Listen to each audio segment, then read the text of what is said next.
long before the name Iran existed, and long before the world knew the word Persia, there was a vast land of mountains, deserts, and fertile valleys stretching across what we now call the Iranian plateau. If you were standing there thousands of years ago, the world would look very different. No cities of glass, no modern borders, no countries as we know them today. Instead, there were quiet valleys, wide plains, and ancient mountains that had watched over human history for tens of thousands of years.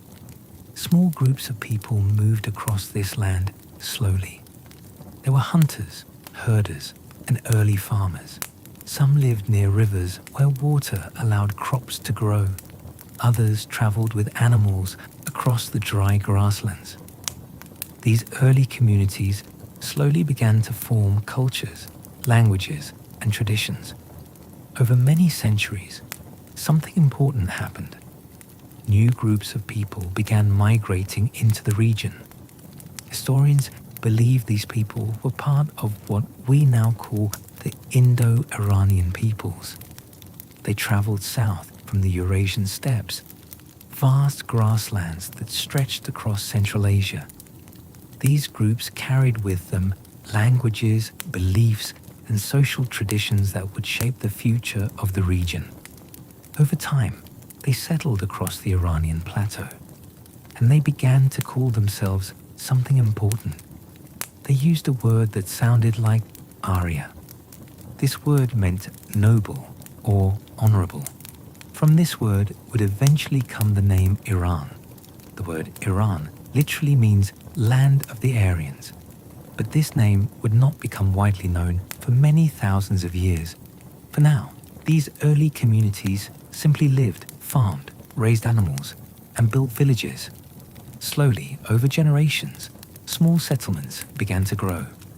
Villages became towns. Trade routes appeared between communities. People exchanged tools, pottery, metals, and ideas. The Iranian plateau became a crossroads between different parts of the ancient world. To the west were the great civilizations of Mesopotamia. To the east were early cultures in the Indus Valley. Caravans traveled across long, dusty routes, carrying goods like copper, wool, grain, and precious stones. But the land itself shaped the people who lived there. High mountain ranges, like the Zagros Mountains, created natural barriers. These mountains protected communities, but also separated them. As a result, many tribes developed their own identities, their own leaders, their own traditions. Yet over time, some groups became stronger than others. One group in particular would change history forever. They were known as the Persians. The Persians were part of the larger Iranian peoples who had migrated into the region centuries earlier. They settled in a southern area known in ancient times as Persis. Today, this region is called Fars province. At first, the Persians were not a powerful empire. They were simply one tribe among many. But they possessed something that would eventually change the course of world history: strong leadership, strategic thinking, and an ability to unite different peoples.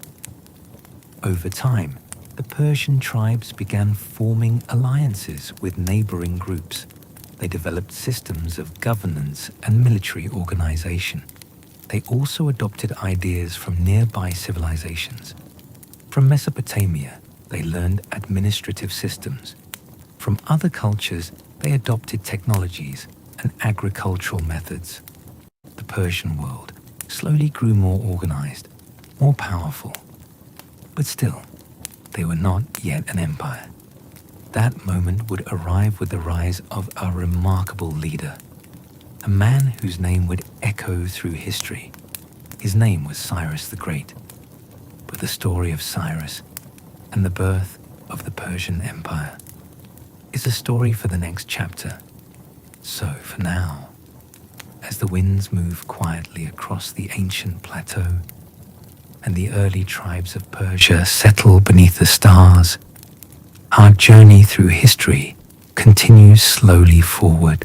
As the centuries passed across the quiet lands of the Iranian plateau, the tribes of the region slowly grew stronger. Villages became towns, towns became centers of trade, and small kingdoms began to appear across the land. Among these kingdoms was one ruled by a people known as the Medes. The Medes lived in the western part of the Iranian plateau, and, for a time, they became one of the most powerful forces in the region. Their capital was a fortified city surrounded by mountains and strong defenses. They built alliances with neighboring tribes and slowly extended their influence. Among the many tribes that lived under Median rule were the Persians. At that time, the Persians were not yet rulers. They were subjects of the Median kingdom. They lived mostly in the southern lands known as Persis, in what is now Fars province. But history often changes quietly. Sometimes a great empire begins not with a war, but with the birth of a single person. Around the year 600 BCE, a child was born who would change the future of the entire region. His name was Cyrus the Great. Cyrus was born into the Persian royal family, but the Persians were still under the authority of the Median king.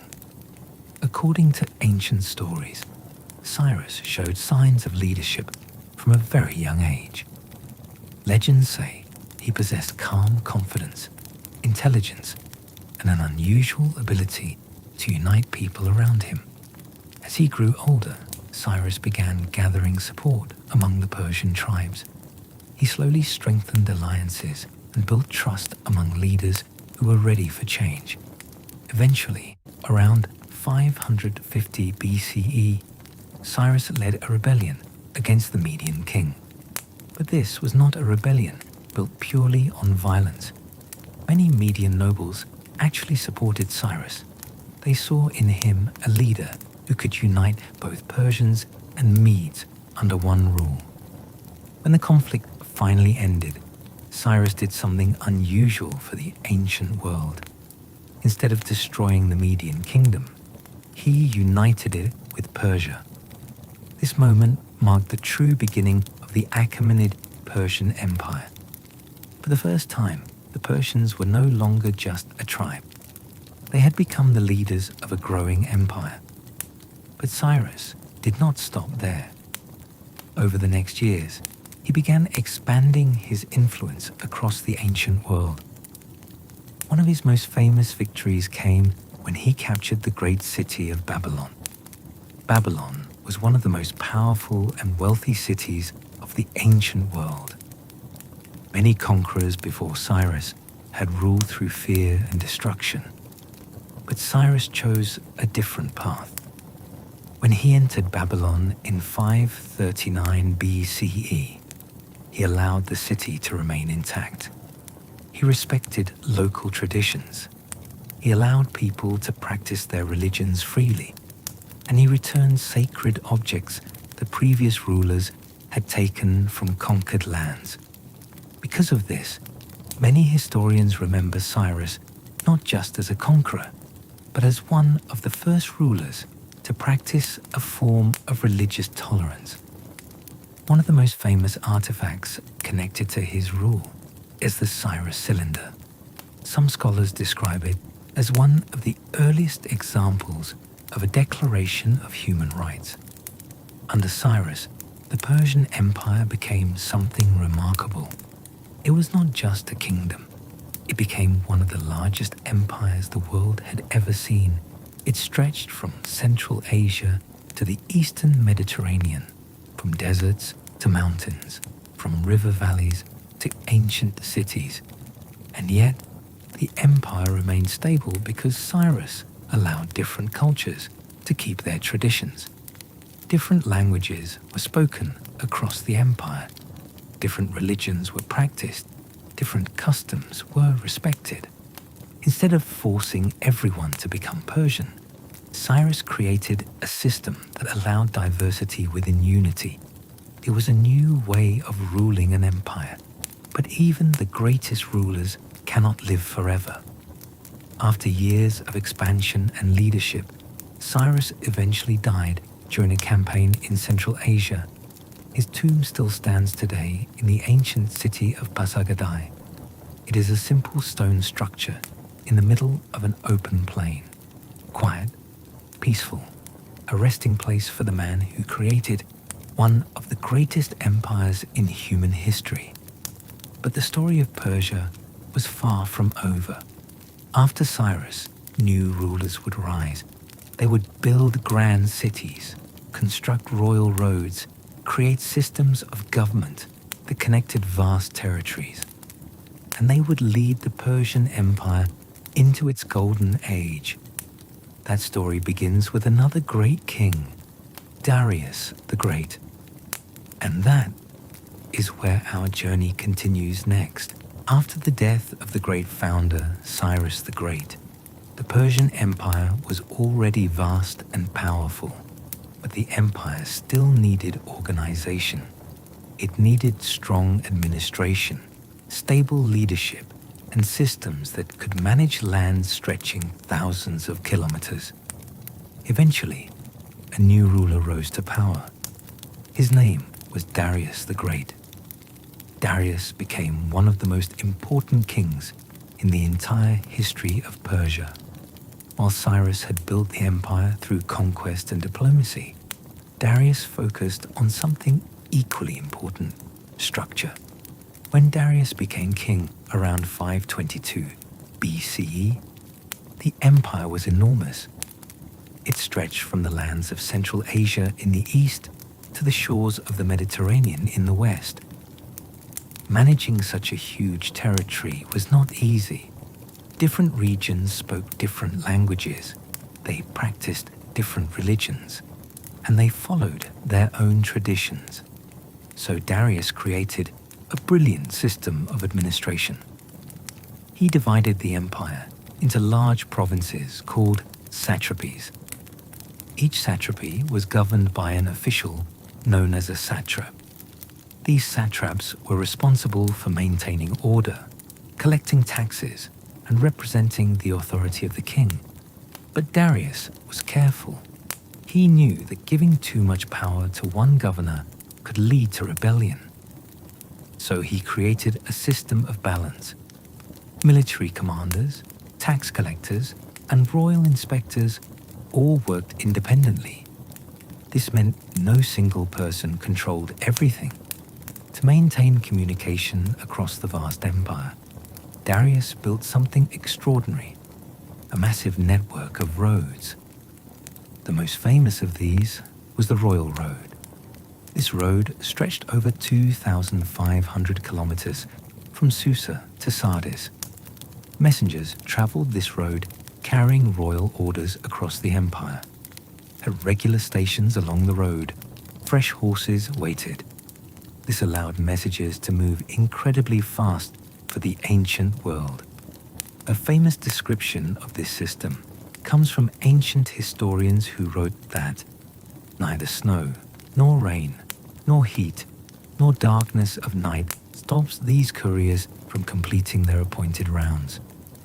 Because of this network, the king could communicate with distant provinces in a matter of days instead of months. But Darius did not stop with roads. He also introduced a standardized system of currency. The empire began using gold and silver coins known as darics. This made trade easier across different regions. Merchants could travel across thousands of kilometers, knowing their coins would be accepted everywhere. Trade flourished, markets grew, cities expanded. The Persian Empire became not just powerful, but prosperous. During this time, the empire reached one of its most magnificent cultural achievements: the construction of the royal ceremonial capital, known as Persepolis. Persepolis was not simply a city, it was a symbol of imperial power, cultural unity, and artistic beauty. The city was built on a massive stone terrace surrounded by mountains. Grand staircases led visitors into enormous halls supported by tall stone columns. Carvings along the walls showed delegations from across the empire bringing gifts to the Persian king. Each group wore traditional clothing representing their homeland. These carvings showed something remarkable. The Persian Empire was not just a single culture. It was a union of many cultures. Egyptians, Babylonians, Greeks, Indians, and many others all lived under Persian rule. Yet they remained connected through the imperial system created by Darius. But even in times of great prosperity, challenges can appear. In the West, new tensions were rising. Several Greek cities along the coast of Asia Minor had fallen under Persian rule. Some of these cities began to resist Persian authority.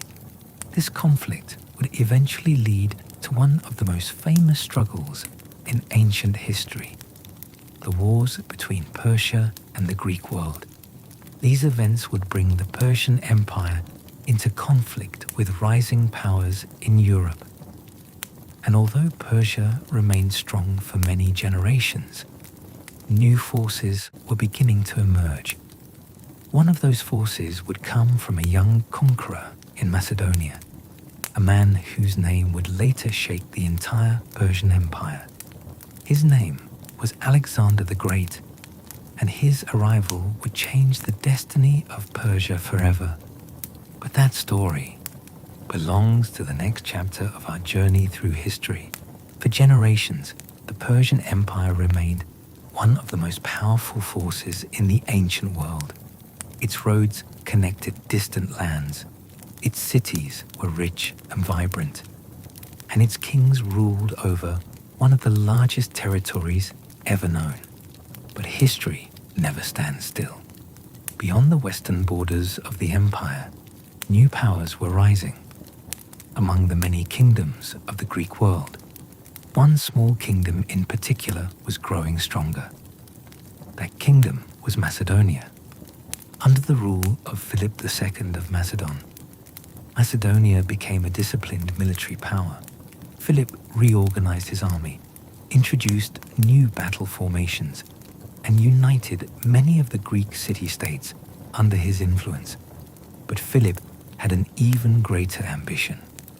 He planned to lead a massive campaign against the Persian Empire. Before he could begin this invasion, however, Philip was assassinated. His son would inherit both the throne and the dream of conquering Persia. That son was Alexander the Great. Alexander was only 20 years old when he became king. But despite his youth, he had already been trained as a warrior, a strategist, and a leader. He had also studied under one of the greatest philosophers in history, Aristotle. With ambition and confidence, Alexander prepared his army for one of the most daring campaigns in history. In 334 BCE, he crossed into Asia Minor and began his invasion of the Persian Empire. At that time, the Persian Empire was ruled by Darius III. Although Persia remained powerful, the empire had grown complex and difficult to control. Some provinces were unstable. Some leaders were divided. Alexander moved quickly. His army was smaller than Persia's forces, but it was highly disciplined and extremely mobile. One of the first major confrontations occurred at the Battle of Issus in 333 BCE. Here, Alexander faced the Persian king Darius III directly. The Persian army was large and impressive, stretching across the battlefield. But Alexander used clever tactics. He led a focused attack directly toward the center of the Persian line, aiming straight for the king. As the battle intensified, Darius III eventually fled the battlefield. Without their king present, the Persian army began to collapse. Alexander had achieved a stunning victory. But the campaign was far from over. Over the next years, Alexander continued moving deeper into Persian territory. He captured cities, defeated armies, and slowly dismantled the power of the empire. Eventually, he reached one of the most important cities of the Persian world, the magnificent ceremonial capital of Persepolis. Persepolis had once symbolized the glory and unity of the Persian Empire. Its great halls, towering columns, and detailed carvings represented centuries of imperial history. When Alexander entered the city in 330 BCE, the fate of the empire was already sealed. In one of the most dramatic moments in ancient history, Persepolis was set on fire. Some historians believe the destruction was meant as revenge for earlier Persian invasions of Greece. Others believe it was an accident during a celebration. Whatever the cause, the burning of Persepolis became a powerful symbol. It marked the end of the great Persian Empire, founded by Cyrus the Great. Soon after, Darius III was killed while fleeing eastward. With his death, the ancient Achaemenid dynasty came to an end. Alexander now controlled the vast lands that had once belonged to Persia. But something interesting happened next. Instead of destroying Persian culture, Alexander began adopting parts of it. He wore Persian royal clothing. He respected Persian traditions. He even encouraged marriages between Macedonian soldiers and Persian families. In many ways, Alexander attempted to create a blended empire, combining Greek and Persian worlds. But his empire would not last long. Alexander died unexpectedly in 323 BCE at the age of just 32. Without a clear successor, his empire quickly divided among his generals.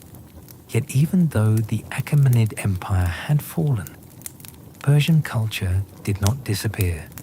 The traditions, language, and identity of the Persian people remained strong. And over time, new Persian empires would rise again, empires that would reshape the region once more. But the story of Persia was far from finished. In the centuries that followed, two new great powers would emerge in the Iranian lands. First, the Parthian Empire, and later, the powerful Sassanian Empire. These empires would revive Persian influence and challenge even the mighty Roman Empire of Alexander the Great. His enormous empire did not remain united for long. Without a strong successor, the lands he had conquered were divided among his generals. These rulers created several kingdoms known as the Hellenistic kingdoms, spreading Greek culture across many parts of the ancient world. One of these kingdoms ruled much of the old Persian territory. This state was known as the Seleucid Empire. The Seleucid rulers attempted to maintain control over the vast lands that once belonged to Persia. They introduced Greek-style cities, architecture, and administration. For a time, Greek culture became highly visible across the region. But beneath this surface influence, the identity of the Persian people never disappeared. Across the eastern parts of the empire, local tribes and leaders slowly began rebuilding their strength. Among these groups were the Pani, a nomadic tribe from the steppes of Central Asia. Their leader was a man named Arsaces I. Around the 3rd century BCE, Arsaces led his people into the northeastern territories of the old Persian lands. At first, they controlled only a small region, but over time, their influence grew. This marked the beginning of a new Persian power known as the Parthian Empire. The Parthians were different from the centralized Persian Empire that existed under Cyrus and Darius. Instead of one tightly controlled system, the Parthian world was more decentralized. Local kings and nobles ruled different regions, but they remained loyal to the Parthian king. This system created flexibility and local independence, but it also made the empire more complex to manage. One of the most famous aspects of Parthian military power was their cavalry. The Parthians were extraordinary horsemen. Their warriors were trained from childhood to ride across open plains and deserts. Among their most feared tactics was something historians now call the Parthian shot. In battle, Parthian horse archers could ride away from an enemy while turning their bodies to fire arrows backward with incredible accuracy.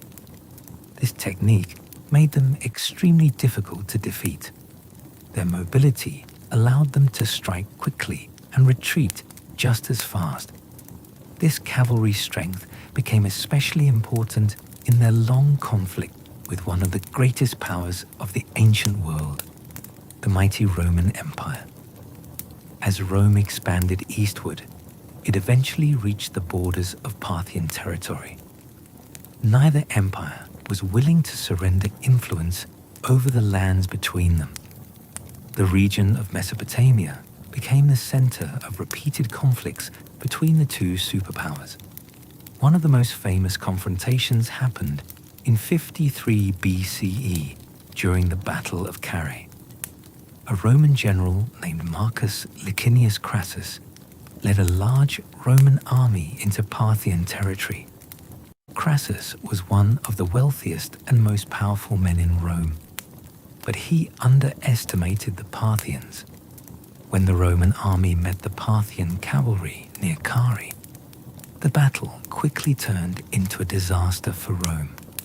Parthian horse archers surrounded the Roman forces, raining arrows from every direction. Roman soldiers, trained mainly for close combat, struggled to respond.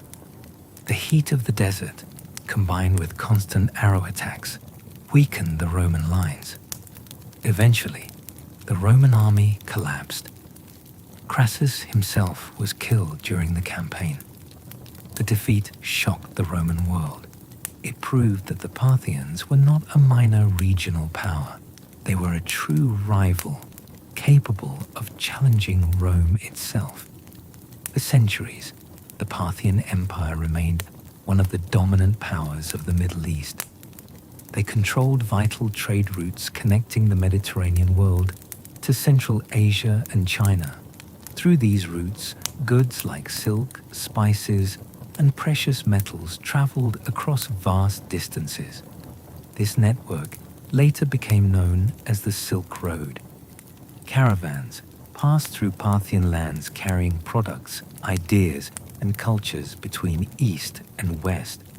Yet over time, the Parthian political system began to weaken. Powerful noble families gained increasing independence. Internal rivalries created instability within the empire. Eventually, a new force began rising from the southern regions of the Iranian plateau. A leader named Ardashir I challenged Parthian authority.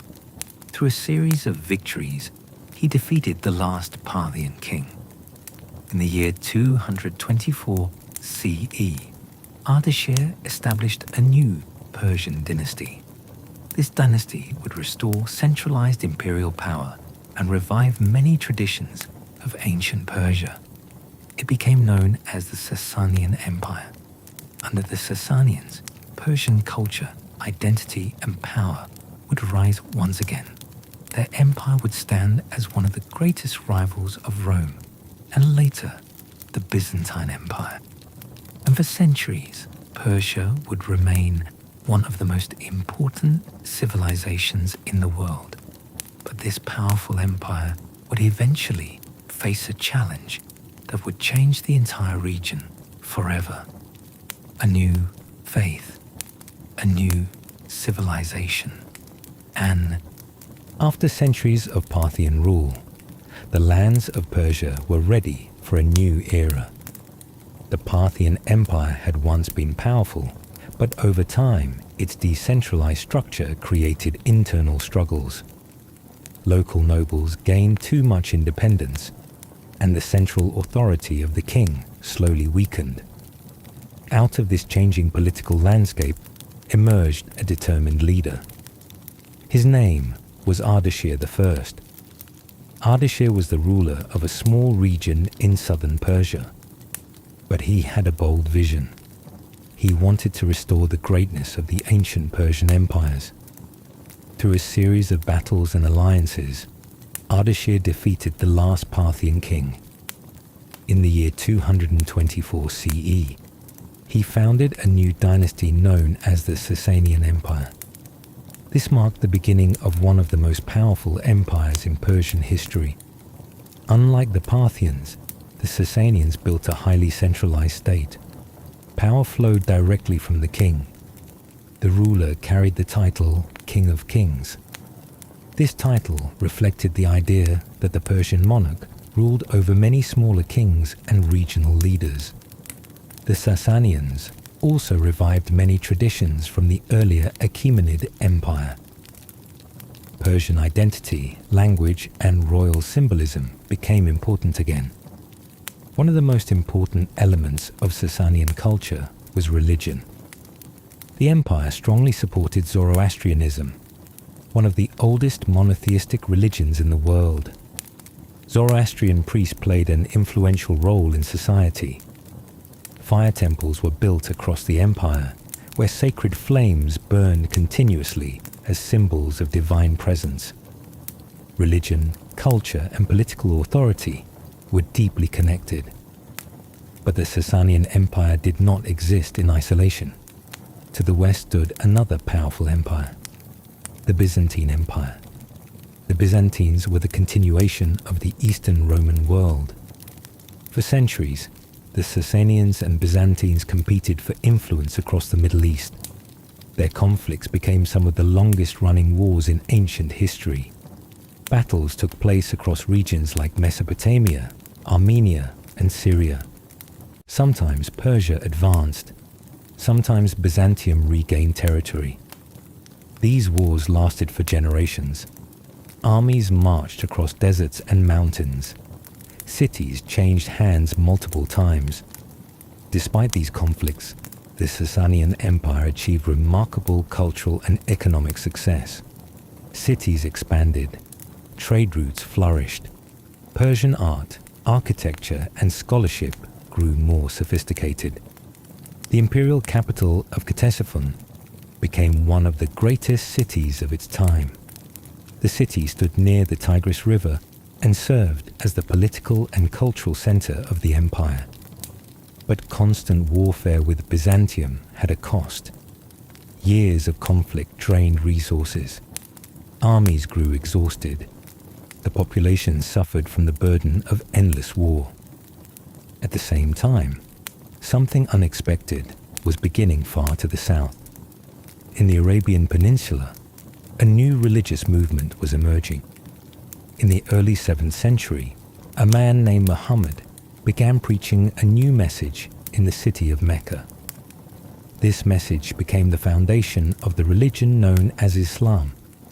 Within a few decades, the followers of Islam united many of the Arabian tribes.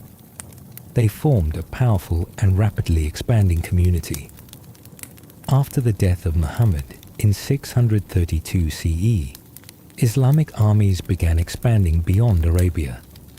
They moved north toward the great empires that dominated the region. Both the Byzantine and Sassanian empires were weakened from decades of warfare. When Muslim armies reached Persian territories, the Sassanian Empire struggled to resist. One of the most decisive moments came during the Battle of Al-Qadisiyah in 636 CE. Here, Arab Muslim forces defeated the Sassanian army. This victory opened the path toward the imperial capital. Soon after, Ctesiphon fell to the advancing forces. Over the following years, Persian resistance gradually collapsed.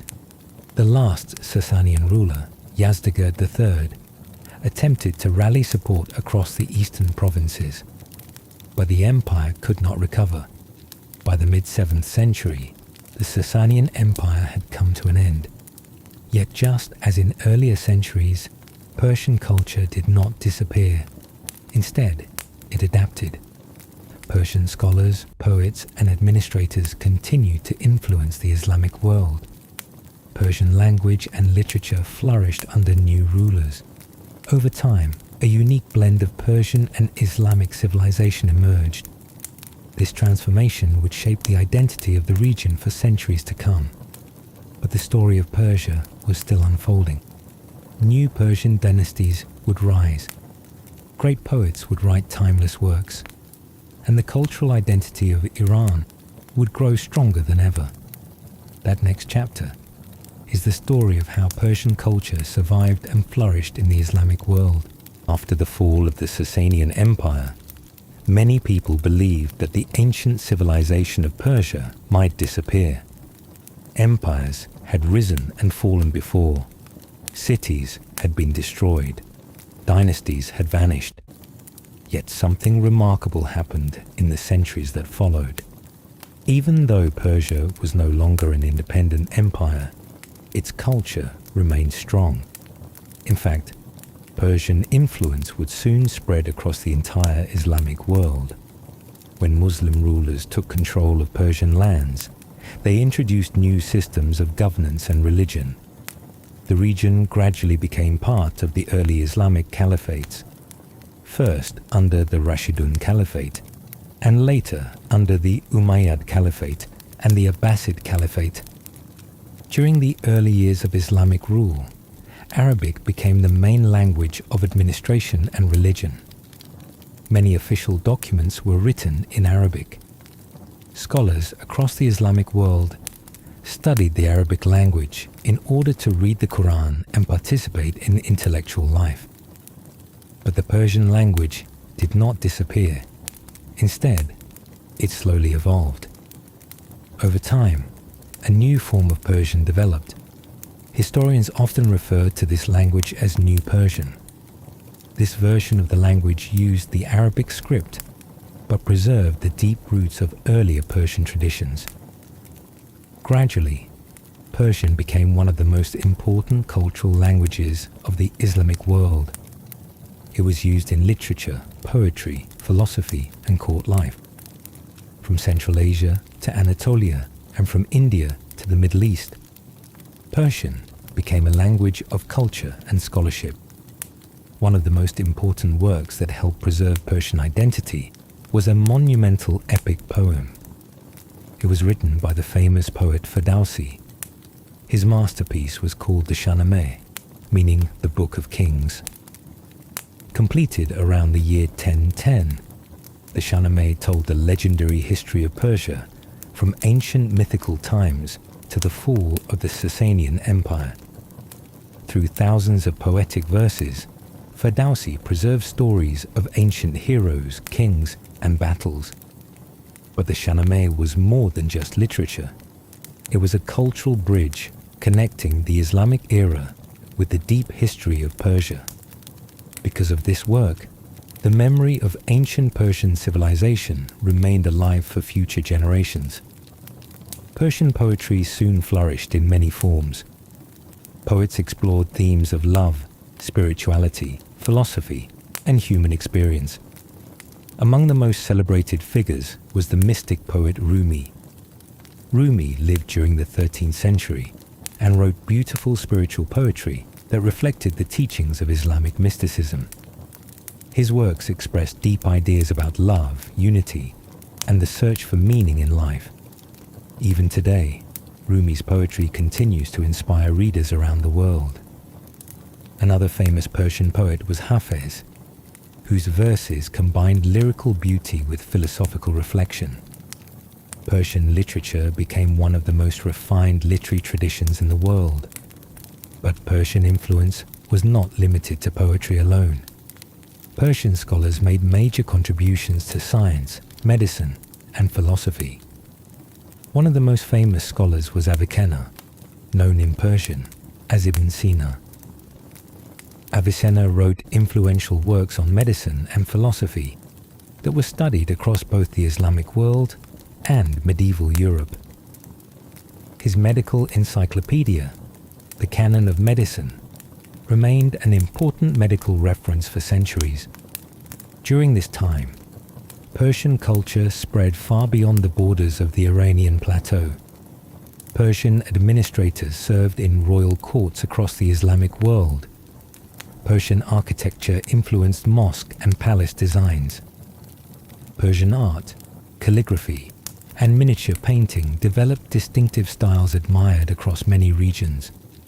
In many ways, Persian culture became a central pillar of Islamic civilization, but political power within the region continued to shift. Various dynasties ruled different parts of the Iranian lands over the centuries. Some were of Persian origin. Others came from Turkic or Central Asian backgrounds. Yet despite these political changes, Persian cultural identity remained remarkably resilient. Eventually, in the early 16th century, a new Persian dynasty would rise and establish a powerful state once again.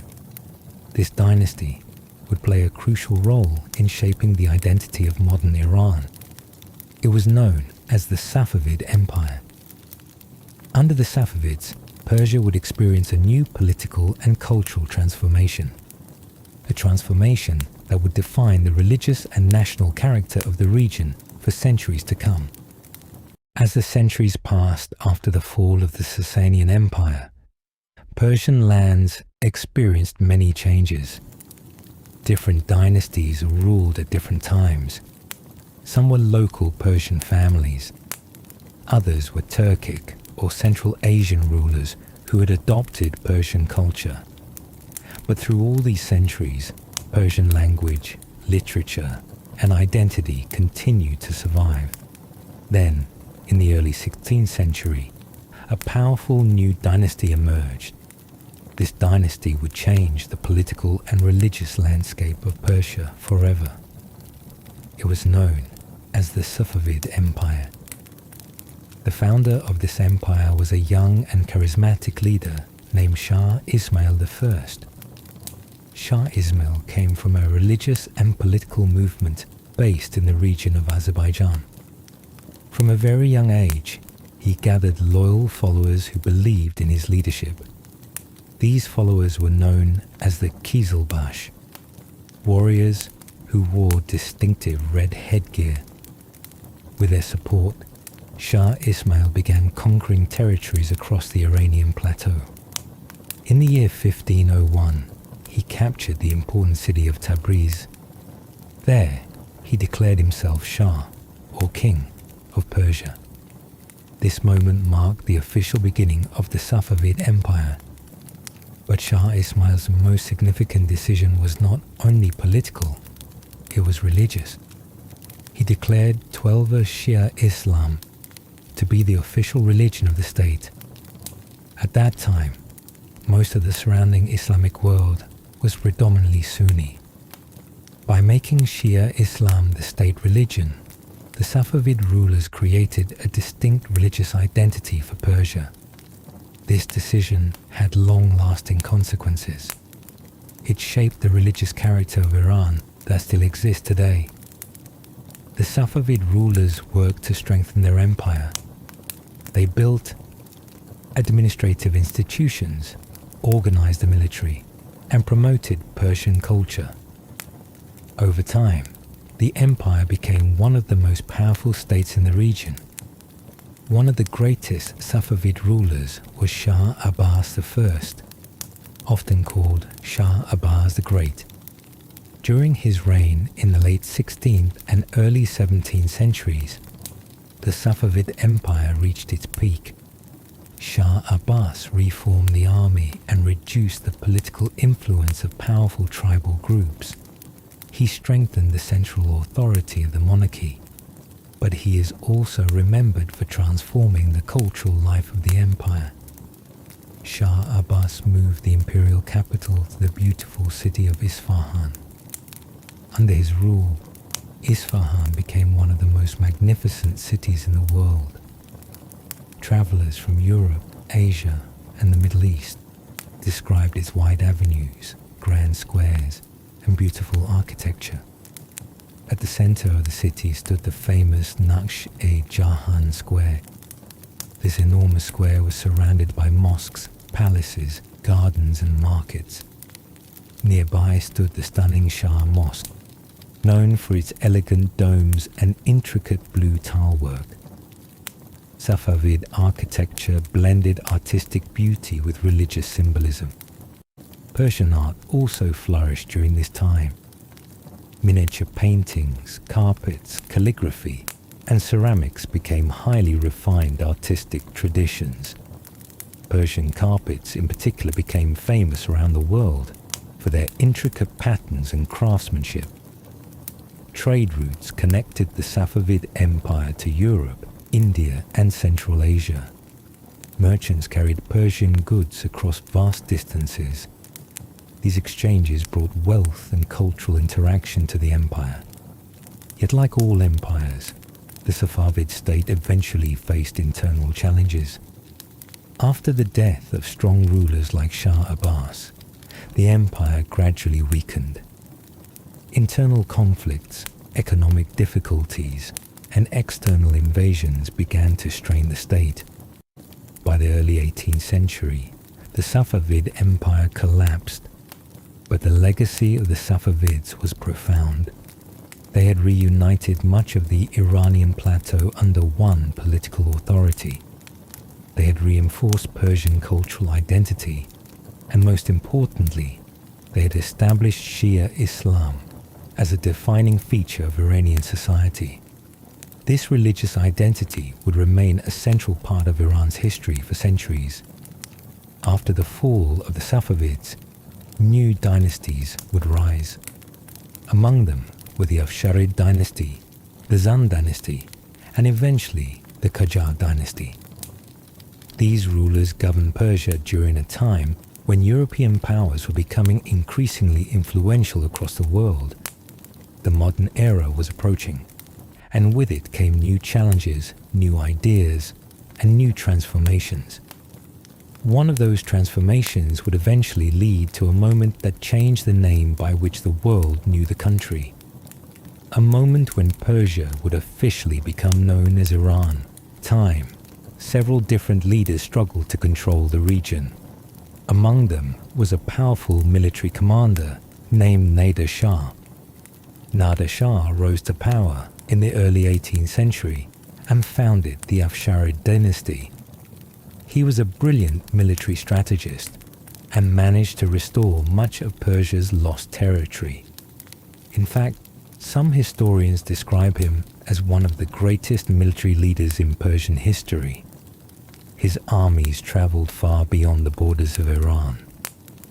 In one famous campaign, Nader Shah invaded northern India and captured the wealthy city of Delhi. From there, he brought back enormous treasures, including the legendary Peacock Throne.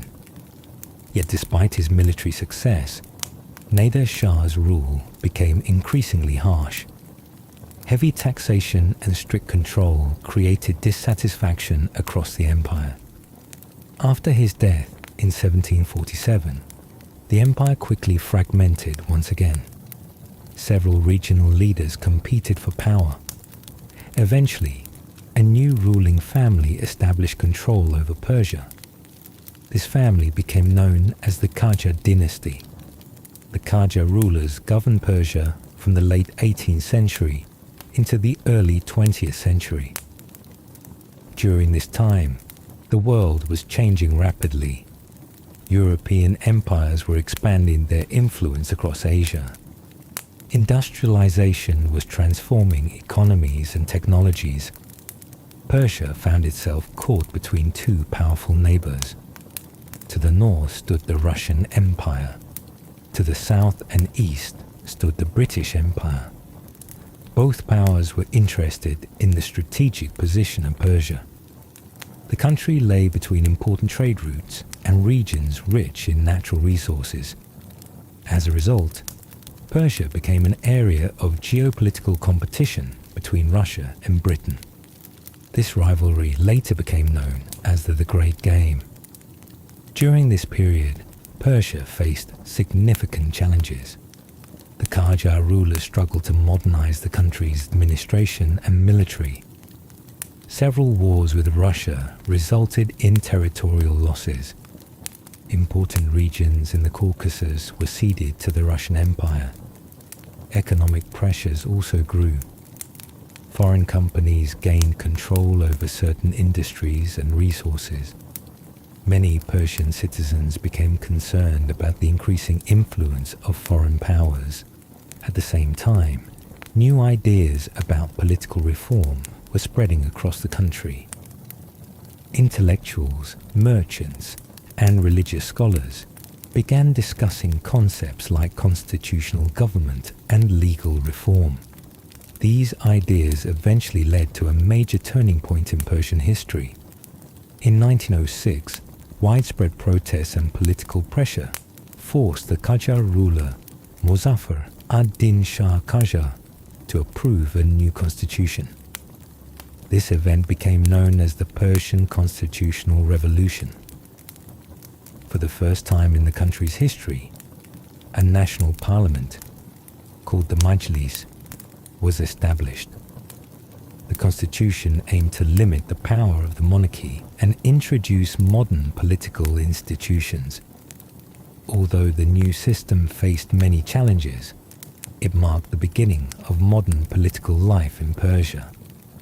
The early 20th century brought even more dramatic changes. Political instability continued. Foreign powers remained influential, and the country's leadership struggled to maintain stability. Eventually, a strong military officer named Reza Shah emerged as a powerful figure in national politics. In 1925, he established a new ruling dynasty. This dynasty became known as the Pahlavi dynasty. Reza Shah began implementing major reforms. He aimed to modernize infrastructure, strengthen national institutions, and reduce foreign influence. But one of his most symbolic decisions would come a decade later, a decision that would change how the world referred to the country. For centuries, the outside world had called the nation Persia, but inside the country, its people had long used a different name, a name rooted in ancient identity, a name. For many centuries, the outside world knew this ancient land by the name Persia.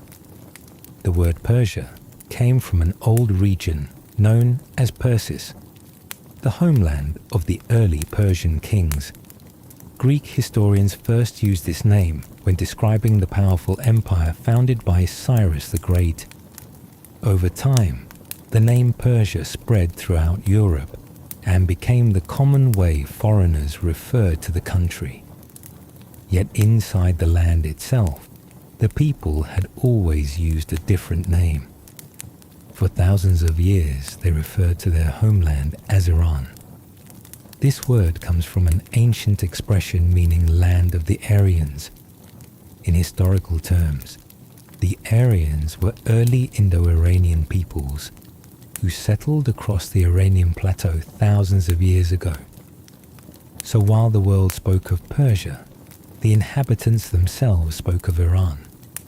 For many centuries, both names existed at the same time.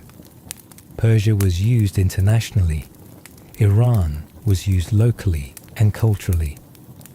But during the early 20th century, the country was going through a period of transformation. After the rise of the Pahlavi dynasty, the new ruler Reza Shah began implementing major reforms. He wanted to modernize the nation and strengthen its independence.